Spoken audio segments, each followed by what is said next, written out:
Hare Krishna. Today you can see, today we are sitting in famous Srila Prabhupada quarters. Prabhupada called it as heaven on earth, Indra Bhavan.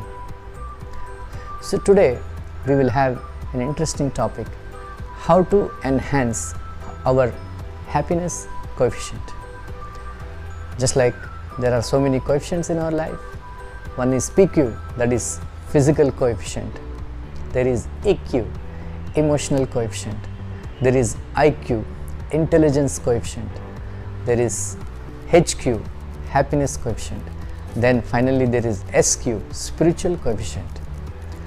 Are people whom we love give us happiness? Are our friends supposed to be pleasure pumps, pumping us happiness, our happiness tanks? Is there any universal equation to make us happy? Actually, in our expectations of others to give us happiness, always we face disappointment, because in every relationship, other person also expects us to give them happiness.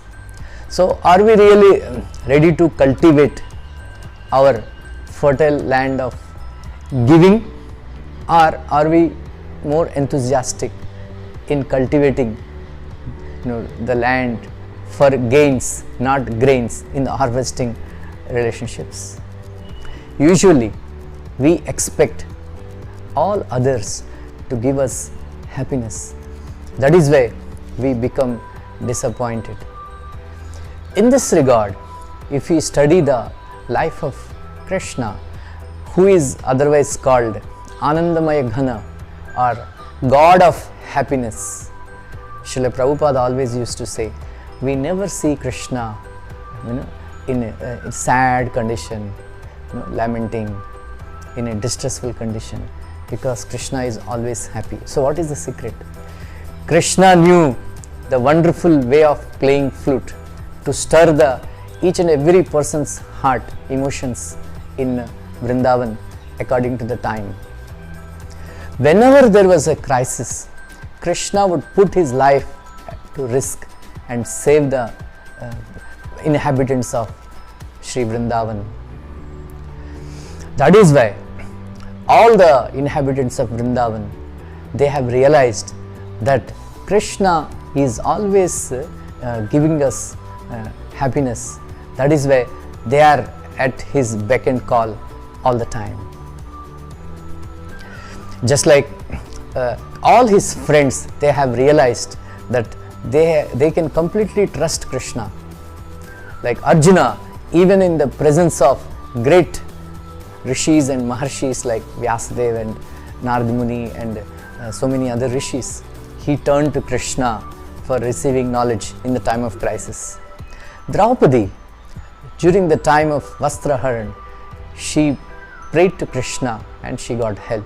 Like Yudhishthir Maharaj, he always gave credit only to Krishna, because he understood that Krishna only helped him so much. Even while conquering different kingdoms, Krishna always gave preference to joy of having more friends than joy of sitting on a throne.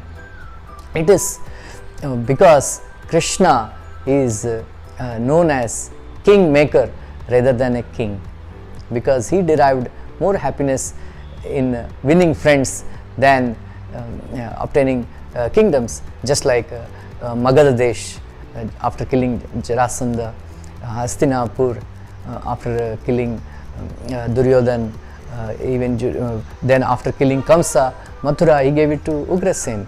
So like this. So whenever we are concerned with our own needs, interests and concerns, too much absorption in our needs will result in depression. But when we are concerned about needs, interests and concerns of others, then our need for happiness takes background. Then we tend to give happiness to others. Just like a small tidal wave in a huge ocean becomes a tsunami wave outside the ocean. In the same way, small things, our attempts to give happiness to others will result in bringing back ocean of happiness to us. That is why IQ is there, intelligence coefficient, how much intelligence you have, but HQ means how much happiness you are giving it to others. In conclusion, Srila Prabhupada was asked, how can we make you happy, Prabhupada? Then Srila Prabhupada replied, if you become happy, I will be happy. So that is why Srila Prabhupada established this ISKCON movement to give happiness to others. Then he worked so hard, even in his old age, 17 hours, to give happiness to all of us. Then Srila Prabhupada said, if you chant Hare Krishna Mahamantra and then you will become happy, then I also will be happy. Thank you very much.